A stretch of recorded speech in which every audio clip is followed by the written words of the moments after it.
want you to talk about that. It makes me look bad. I'm serious. I'm serious. You about to make me look bad. You better dim it down from like 100 to like a 2. You have 2 options to either be angry or be supportive. And unfortunately, I did take the angry side. I was not supportive like I should have been. Hi guys, and welcome to my channel. As you guys can see, today I have my beautiful sister with me. Her name is Katie. I'll let her introduce herself for you guys. My name's Katie. What was that? My name is Jess. I always that. Hi, my name is Katie. I'm Sydney's sister. Older sister.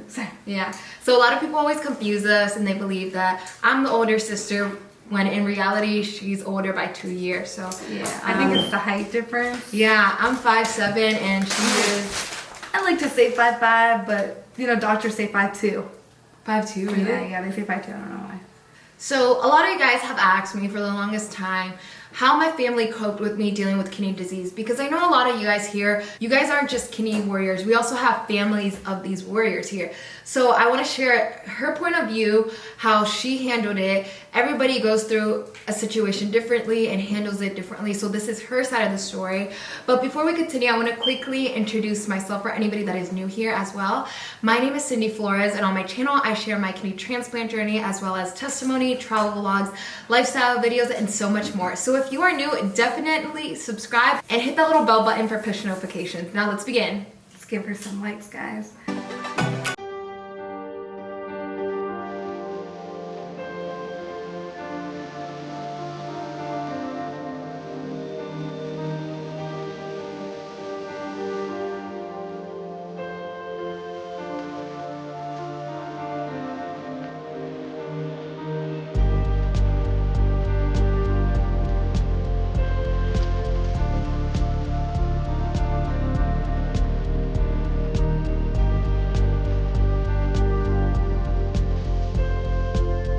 Okay, so I'm gonna ask you a couple questions, you can respond, but a lot of the people just want to know how you felt when you first found out that I was diagnosed with kidney disease. So let's rewind to when I was 12 years old and you were kind of told the news. Yeah, so at that time, I guess I must have been like either 14, 15. So I should have been at the age of like, I understand stuff, but I think it took me a while to mature in a lot of aspects. So for me, it was all just a blank. I didn't understand. I just knew that she was sick. I didn't know to what extent. I didn't know the gravity of it, or so at that moment, it was not a big deal. I just knew, wow, she's taking a lot of medicine and she's gaining weight really fast. It kind of hit me really hard when she had her first seizure attack. And before you continue with that part, I want to explain a little why I had these seizures attacks, because I mentioned it before in previous videos, but I never really dived deep into it. But when I was first diagnosed with MPGN, I was prescribed tons of medications, including Celsat, prednisone, Prograf, basically all the transplant medications that most of the transplant patients take now. And unfortunately, my body didn't react accordingly to this medication. It caused me to have seizures, and the first seizure that I had, it was around 10 a.m. because I remember I took this medication around 10. Since it was like a transplant medication, I had to take it exactly the same time every 12 hours. So I believe the first dose that I took was at 10 a.m. And this is my point of view, how I remember things. So I remember I was writing down in the little book where I documented every single time I took the medication. And right when I put the pill in my mouth, about, I want to say 1 minute later, it didn't even it wasn't even something that happened over 30 minutes or 5 minutes. It happened right away. Like when I swallowed the pill, I remember I drank it. And I just remember seeing stars everywhere. And slowly my vision started to basically black out everywhere, and it was just leaving like a little tunnel hole of like light, and then all of a sudden, boom, I was blind. And I remember I told my mom, I said, "Mom, I can't see, I'm blind." And my mom was washing the dishes, and I remember I just went backwards like this, because when you can't see anything, you don't know where to go. So I was just super confused. Next thing you know, I remember my mom grabbing me and then going in and out on a ton of times. So I'm not gonna go too deep into the in and out moments, but majority of that time of me with the whole seizure stuff that I was going through, I was basically out of it, and I didn't have too much, I guess you could say, perspective of things, and I wasn't really in I wasn't mentally, I wasn't really there. Physically, I was, but somewhere else, my mind, who knows. So basically, while that's happening to her, I'm actually sleeping upstairs, and our house walls are actually pretty thin. So I don't know what happened, but at that moment, I guess my mom said that she was screaming and calling my name out because she was having a seizure attack, but I wasn't responding. So I personally don't remember anything. Only thing I remember was the last time she screamed, my mom screamed my name. I woke up, went down the stairs, and I see my mom's body halfway through the door, and she says, "Katie, call your dad because I'm taking Sydney to the hospital." So at that moment, I'm like, whoa, like, okay. So I call my dad. I'm like, "Dad, mom is taking Sydney to the hospital." At that point, I'm either 14 or 15, so I can't drive. So I'm like, I want you to take me to the hospital, but I don't have a ride there. All I knew is that my neighbor took my mom and my sister. And at that moment, my dad was living about an hour and a half. So he was living in DC, Washington, DC. So he had to still drive up to us. So I'm over there panicking. I reached out to one of my friends. He was like, "Oh, I'll come over." Because at that point, he was older than me. So he wasn't driving, but his family dropped him off. Which felt like, now that I look at it, I should have maybe asked them for a ride or something. I don't know. But instead I was like, we're just going to wait for my dad. So, and not only that, I really wanted my friend to come because he was just coming back from New York and he was actually bringing a gift for my sister. So I was hoping, like, let's give her the gift. It'll make her happy. So, weird 15-year-old mindset at that moment. So I'm waiting for my dad. My dad gets there. He's like, "All right, let's go." We end up going. I'm like panicking, and then we get to the hospital, and at that moment she's still in the ER, like they still haven't given her a room. So I get there and I open the curtain. Literally, it was like from the scene of a movie. I looked at her, I fell to my knees because I was like done. I was like, my sister, like, she just looked so out of it, so gone, that I didn't know how else to handle it. I just started crying and like, I remember my dad or my mom, like, I don't even know who it was, coming over to like try and pick me up because I was just so, like, I was devastated of what I was seeing right in front of me. What I still don't get to this moment, and I say that this is God's will, because usually I can wake up really fast, but like to not hear my mom screaming my name out and her having enough time to run to our neighbors and for her to come back and for them to take her and me not wake up until literally the last second she walks out that door. I don't know, and I think it's because God probably knew I would not have been able to handle my sister like seizing. Probably would have just been like, because I go into panic mode when I see something happen. I'm just like, oh my god. I don't handle it very well. Some yeah, people some people go into like a survival mode and they know exactly what to do and they get right on top of it. Katie, Yeah, I'm guessing like is the opposite. I'm like that with other people. I'm not like that when it comes to my family because I think there's just too much emotion attached for me that I don't know how to like separate them. And so like I just go into panic mode when it comes to family. But like if it were friends, like I don't know, I kind of feel more calm about it, so I can like handle the situation better. And honestly, it's always better to be calm. So at that moment, I just was like, oh my gosh, like, so basically that was the first incident. After that, I was just like, really like, this is serious. My sister's going through some serious stuff right now. And I remember after that, I had gone to like one other doctor appointment, and it's so irritating because now that I look back at it, I should have had more guts to say something to this doctor. So she had this one doctor, the original doctor that we were dealing with. He didn't inform us on anything. We got no information, truly, like we didn't know about GFRs, we didn't know about creatinine, we didn't understand anything. He just said, don't eat this, take all this medication. I remember being in that room and him telling my sister, you've gained 20 pounds in 1 month. And we were like, well, we don't know why. We don't know why she's gaining weight. One, he didn't tell us that the steroids were going to make her gain weight. Two, my sister's always been, her metabolism's been very fast. So she could always eat a lot and she would like go and get rid of it very fast as well. But I guess with the medicine, just never gain weight. Like even before getting sick and everything, it was just hard for me to gain weight. Yeah, so with the medicine, I guess it was just like soaking it up and just leaving it there. Yeah, so I was overeating at this time because of the medication. So basically, at that point, we're like, well, you didn't explain anything to us. And my mom, for some reason, didn't want me in the room. So I stepped out, and the doctor yelled at the nurse and said, go get her daughter because I need someone to translate. My mom speaks English. She understands English. She's been here since she was 14. Yes, she has an accent, but it's still understandable. You can still understand what she's saying. So for him to like go out of his way to be upset and feel the need to call me in, who granted at the time was 15 years old, how am I gonna know what to translate to them? Like to my mom, I wasn't. So I went in and I said, my mom speaks English. Like I don't need to translate. And my mom's like, I don't want her in here. So that was that, and we kind of just left it, and we were really upset. Roll to 2000 and yeah, so let's fast forward to 2014. Yeah, 2014. Okay, so let me give you my point of view. We'll give my point of view first. But we already give your point of view all the No, my time. point. Okay, No, go ahead. Okay, You so do you. 2014 was when I found out that I was pregnant.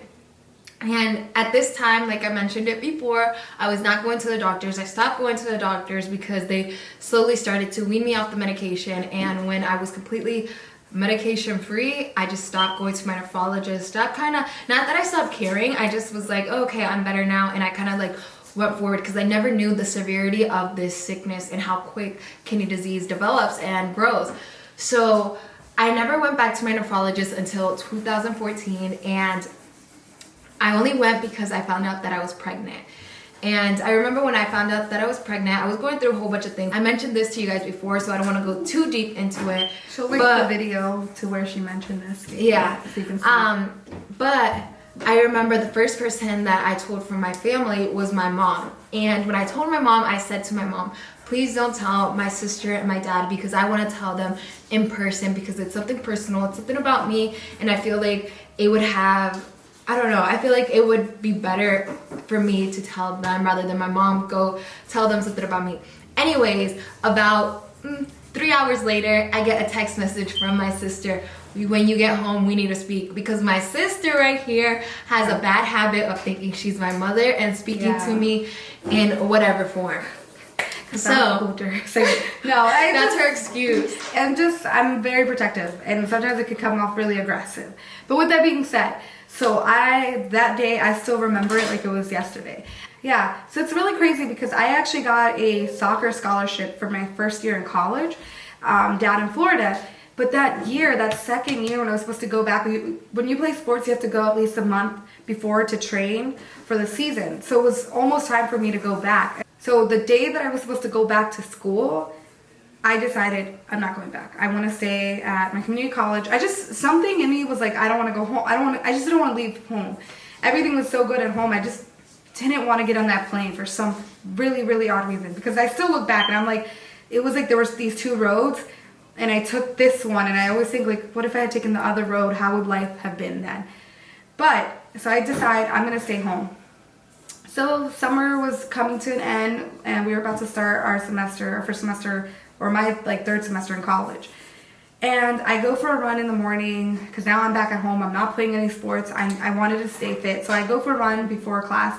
I come home, and my mom is coming down the stairs, and she just looks very serious, and she's like, Katie, need to talk to you. And she takes a seat, and the first thing that comes up to me, and this is how you know at that moment I was very shallow, or very not thinking straight, I guess. I was like, what? The way she, the mood, the moment, it was just or the tone in her the voice. tone, everything was just very serious, very somber, very you know how they are in the movies, we need to talk, or something like that. So she sits down, I sit down, and I'm like, are we losing the house? That was the first thing that came to my mind. I was like, are we losing our house? And I look back and I'm like, wow, at that moment I learned a lot. Because you look back at life and you're like, you cannot believe you were really like that. So I was like, are we losing our house? And she said, no. She said, Sydney's pregnant. I once again fell to my knees. This time I fell to my knees praying and crying and being very upset because I was also trying to keep it together. And I was just like, oh my God, my sister is pregnant, and I'm really upset because she's younger than me, and she was doing better than me. I kid you not, she was doing better to me in school because she actually graduated a semester earlier from high school. That other semester she had gone and enrolled into college. So we were both already in college at that time. So I was like, man, my sister's gonna get this done before I am. And not only that, she was like on the dean's list and everything. So I was just really upset because I was like, she's in other statistics now. She's a Latina who didn't finish college and pregnant at 18. So I was really, really upset because, you know, our parents came here to give us a life, to give us education, to improve ourselves, to make better people of ourselves. And I felt that at that moment, my sister like squandered that opportunity. And so I was really upset. And because, you know, like once you have a kid, it changes your life completely. So I was just like not having it. So I texted her, I'm like, we need to talk when you get home. She gets home. And then it was not so much talking, more of me just yelling and being really upset and mad because, and at that moment though, I don't think I knew. At that moment, I did not know that your kidneys had failed. I just knew that you were pregnant. Yeah, nobody really knew. Yeah. I knew because I knew that I had gone to the hospital and they told me, but it was something I kept to myself because first of all, I was already hitting them with the news of me being pregnant. I didn't want to throw this news on top of it, you know? Yeah, and so like, and the crazy thing is like, I saw symptoms and I don't know why I didn't think about it. The number one symptom was she was always sleeping. And at first I was like, okay, well, she's doing college and then she's going to sleep and she's still getting her work done. So I was like, it's normal to sleep. Like, she's probably just worn out. I mean, it's first time in college. But I was just like ignoring that because I was like, you know, better her sleep than do nothing. I don't know if that made no sense. But anyways, ultimately, when my mom told me, I was like, oh my God, that makes so much more sense now. And then we go to her first doctor's appointment. And that's where they were basically, they wanted her to abort 6 times. Like 6 times. Like that lady told her, you should not go through pregnancy. Honestly, it wasn't even 6 times. I stopped counting because she just kept repeating it and kept pushing it. Yeah. So my sister walks out. We're all sitting down and she just starts crying. And we're like, it's okay, you know, it's gonna be okay. So throughout the pregnancy, I was still really upset. I was really still upset because. And let me tell you, unfortunately, we're just gonna blame all of that on immaturity. Yeah. But unfortunately, throughout my pregnancy, one of the hardest things for me. Not like just being on dialysis and being young and pregnant, but on top of it, my sister was there to make it horrible. And I say this because she was constantly just putting me down. And I don't think she was doing it on purpose. She was just hurt. And I guess she wanted me to hurt as well. She was hurt because she probably felt like as a sister I failed her because, you know, not even her like went to go get pregnant type of thing, you know? Yeah, and that's honestly like, when I look back now and I'm like, and there's actually, you put it in really good words and terms. I was just really, really hurt. At that point, like, I was just so hurt and I didn't know how to deal with it. And I'm naturally and unfortunately a very angry child. Like I just grew up being an angry child. Girl, that sounds so bad. No, I know. Yeah, we both know I'm an angry person. Anyways, I'm tempered basically. Like I just am naturally like, especially when I care about something, when I like genuinely care about something, I get very angry because I don't know how else to deal with it because I like don't want to cry. And I refuse to cry about it unless I'm hurt, like physically hurt. But so I was more than anything just like really, really, really, really, really, really angry with her. Because I was just like, how could you do that? Like, how could you do that to my mom? How could you do that to like our family name? Like, blah, blah, blah. Like all this stuff. Like, I was just really upset. And then to top it off, like I just didn't agree with a lot of stuff. So I was just, you know, like just upset with everything. I didn't like the way my mom was handling it. I didn't like the way my dad was handling it, which by the way, they were handling it marvelously.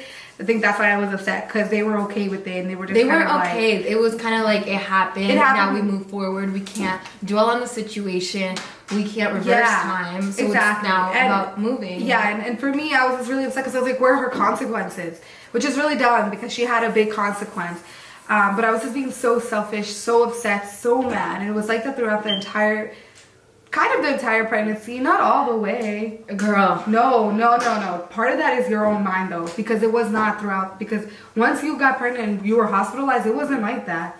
Yeah, when I was I was only in the hospital for 1 month. Yeah, and then you were due literally the next month. Okay, You do the math. so I was only aware that I was pregnant for 4 months. So 1 month of those 4 months was, I guess you could say, more peaceful. And it was peaceful because I was in the hospital, and I guess she had she was being a little bit more relaxed because I was in that situation. Yeah. But other than that, because I remember I would cry every single night, and it was just pain of like, just everything that I was listening, instead of having my ears closed to like the negativity, they were wide open just listening to it, and it was coming from in the house, and that's honestly the worst, in my opinion, because I'm not a bad person. She's not. She was just upset, and I get that 100%. Not excusable though, and I understand that. So sorry, like cutting her off. What I'm trying to say is like, if you're a brother or sister in that position, whether it be your older or younger sibling, please understand, like at that moment, you have two options: to either be angry or be supportive. And unfortunately, I did take the angry side. I was not supportive like I should have been. I was just a very angry person, and hurt. Just a very, very angry person and not supportive of my sister. If I could rewind time, I would go back and I would be more supportive, and I would make sure that we took like pregnancy pictures of her, and we took like I don't have good, any, yeah, really. she didn't get any because we were so focused on everything else. And in my head, I'm like, oh, don't worry, like you'll keep growing, you're gonna make it. We were originally planning for her to take her pregnancy when she got bigger. So we have like minimal pictures of her in a belly, but nothing like, beautiful belly. No maternity pictures. Yeah, no. The ideal stuff. Yeah, she didn't get that.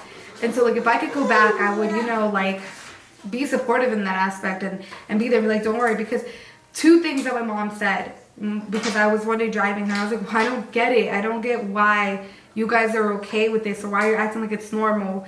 Even though, she was, also losing her kidney. My mom said two things. She said she's not the first, nor will she be the last person to get pregnant. I was like, okay, that's a good point. And then the second one was a good point.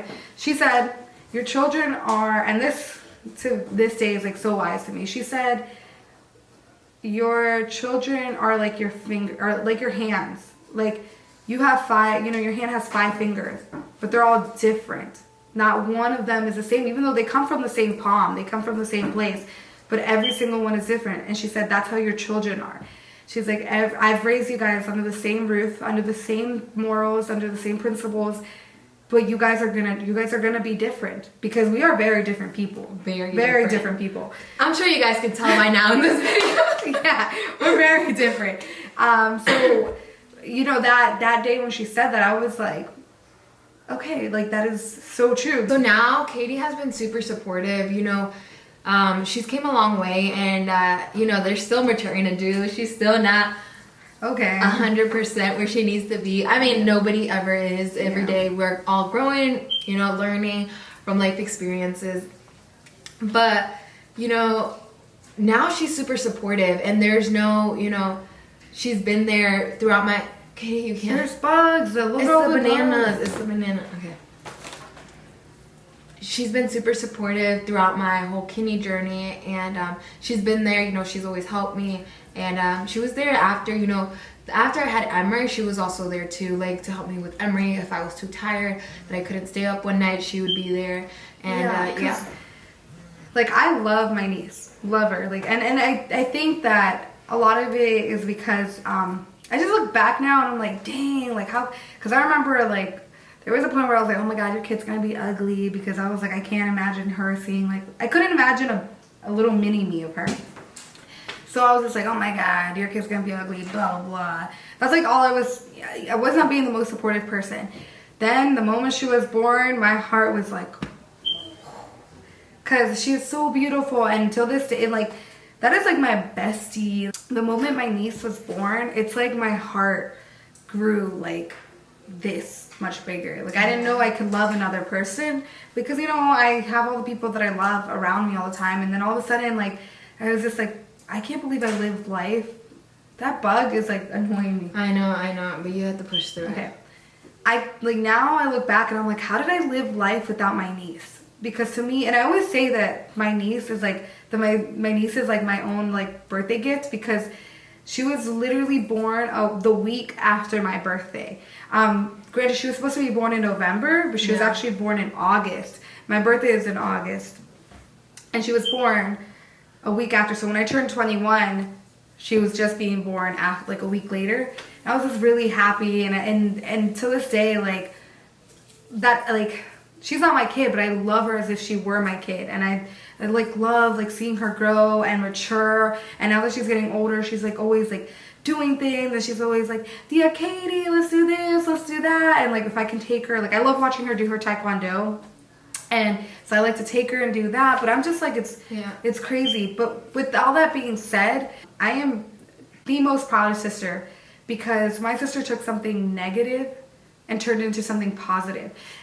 Because when we first started this journey together, because we all did it together, unfortunately, like she had to be the one to go through it. But your family, if they're there, if they're involved, if they're there and they're involved, this journey goes through it. Yeah, they're going through it as well. Like with kidney disease, yes, we're the ones going through it, and it's the hardest on us because it's our own weight that we're carrying. But it affects not just us, but the people around us, the people we love, and they can be that strong support system if you let them, and two, if they're there, accept the help, because looking at it from a perspective of like there's nothing we can do. There was nothing I could do. My sister was in pain. There was nothing I could do. Yes, there are two, and this is something that I want to say to all of you guys, whether you're a sister or brother, whether you're a mother, father, or a son or a daughter, be supportive. You don't know what they're going through. There are two roads to take. There is the supporting role, or there is the negative, or being down, the opposite. Yeah, and unfortunately, I learned from a mistake. I was negative. I was so hurt. I was so upset. And I was being very selfish, because you have to put yourself in their positions. They're fighting for their life. So the least that we can do is be there to support and help them. And that's what I guess the biggest thing, if I can go back and tell myself, like, be supportive, love her, show her love, show her care, and show her that she can do this. Because I don't know, like, I don't think I would have been able to handle it myself. But now fast forward to where we're at, I'm one of the most proudest sister. I'm so proud of my sister, because she took a negative and she turned it into a positive. And what I think is amazing is that during this time that she was going through all this, there was practically nobody on social media, on YouTube or anything like that, sharing their message, except one person. I found one person on YouTube that shared her message, that she was going through something very similar to my sister.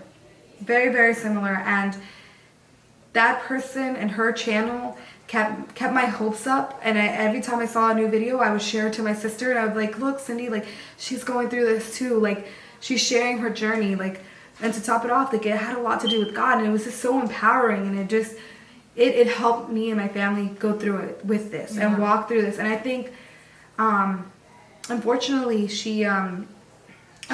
the channel went down a year or two later, because of some complications, and unfortunately she passed away. And I remember I was just really like hurt and really upset, because she was such an amazing person, and but I was also grateful because she shared her journey with us, and seeing that and knowing that like we had someone there with us, I think was somewhat of a motivation for her to continue on and also share her journey.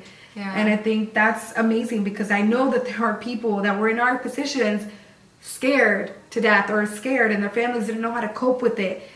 And there's somebody online that is sharing and letting you know, like, you're not alone.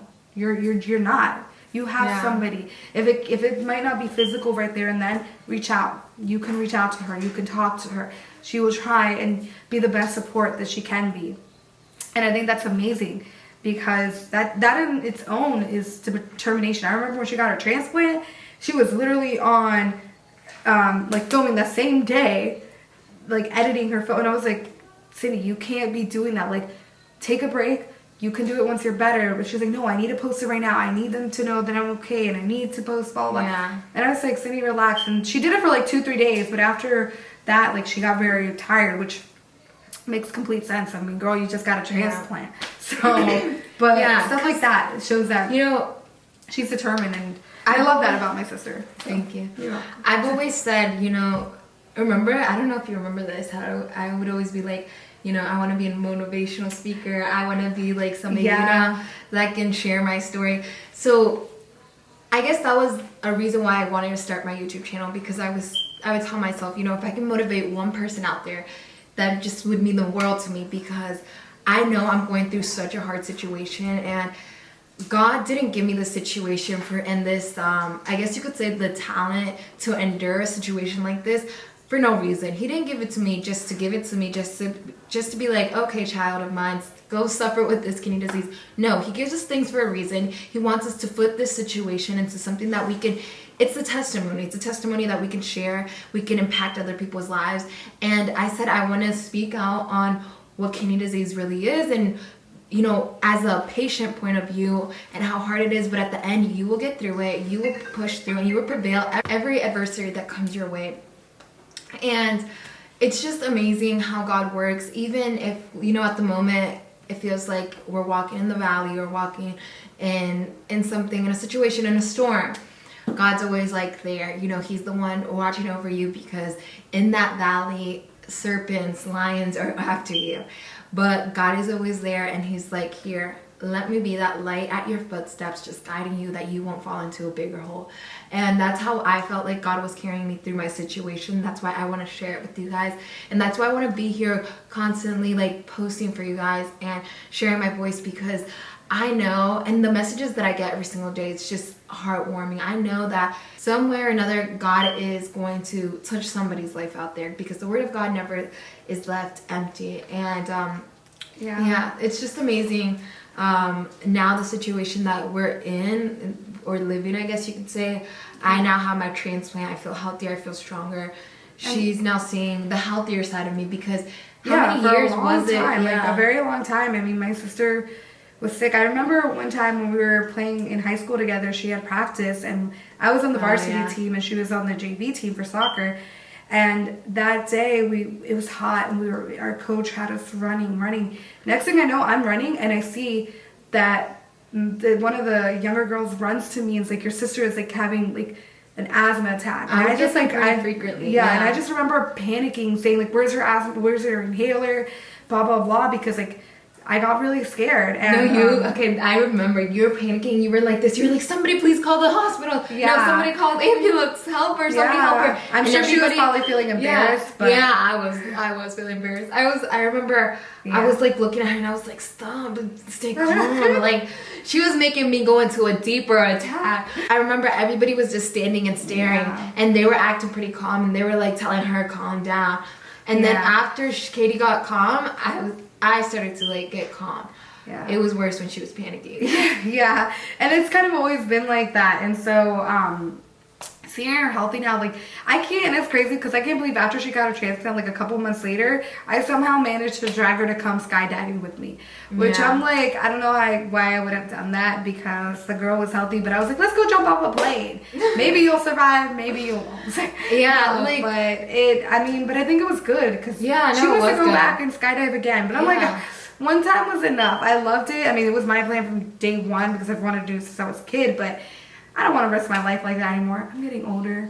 So I was like, No, I feel like now, since I got my health back, and it's something huge in my life, like something that I didn't have it for a couple of years. Now that I have it, I'm going to take full advantage of that. And what I mean by that, it doesn't mean that I'm going to go make stupid choices and go party, drink, or whatever, you know, do self-harm to my body. But it doesn't also mean I'm going to go act adventurous and be completely ignorant to my status of having a transplant. No, I want to kind of live a happy life, live a better quality of life, since that's what is basically promised after a transplant, because dialysis, unfortunately, is a low quality of life, and it's something that I was dealing with for a long time, and I want to basically push and prevail through that. And I hope that's what I share with you guys as well. I know a lot of the things that I do share on my channel is basically transplant things, but it will be evolving into more of my personal life, which I was just telling her before this, that I want to start doing something else, which you guys will see later soon, hopefully. But yeah, so ultimately, like, from the perspective of being a bystander to my sister's journey, it was very rocky because I didn't handle it very well. I was a very angry person, very upset. But I look back now and it just like my life and the way I look at stuff changed. The moment I saw my niece, the moment I saw that what she endured was so worth it, it like completely changed my version of her. I was just like, you're not another statistics. You're not whatever. You are somebody that is doing something that's going to help people and is going to be a good mother and a great sister and a great daughter. And so I was just like, I became very proud of her. And so, yeah, I've been her day one fan, guys. So, and to add a little to what she is saying, you know, she mentioned how she handled the situation. Everybody is going to handle it differently. And I get a lot of messages, and I do want to address this, that a lot of you guys tell me that you don't know how to tell your family that you are dealing with kidney disease. And my response to that would be to make dinner, because I'm sure they would like to eat, and then let them know. I'm kidding. She's funny. I love food, so I'm like, they would swallow it down easier. I feel like it's something that you should tell somebody personally, maybe sit them down, speak to them, have a heart-to-heart conversation so they can kind of understand your situation a little bit better. It's not easy. Like the way she handled it, she kind of found out the same time around that I was, and I was just basically a mess in tears. So she got a little bit of that mess in tears. Yeah. But, you know, they can be that strong support system if you let them and they share as much and you share as much as your experience with them so they can understand a little bit better. So yeah, I think we're gonna end the video here. I'm sure this video is pretty lengthy. We've been talking for a pretty long time now. And it could also be because I just got back from a trip, so yeah, we're also catching up. So we're on a little chatty mood right now. But we're gonna end the video here. Thank you guys so much for watching. I hope you guys have a blessed and beautiful day, and I'll let you say your goodbye to them as well. Okay, well, it was nice talking to you guys. Please don't forget to like and subscribe to my sister's channel. And just thank you for all the support that you guys have shown her, because it really warms up my heart when I'm also reading through those comments, and I'm like, I'm just so proud of her. And yeah, so thank you guys so much. Thank you guys so much. Have a blessed and beautiful day, and we will see you in my next video. Bye.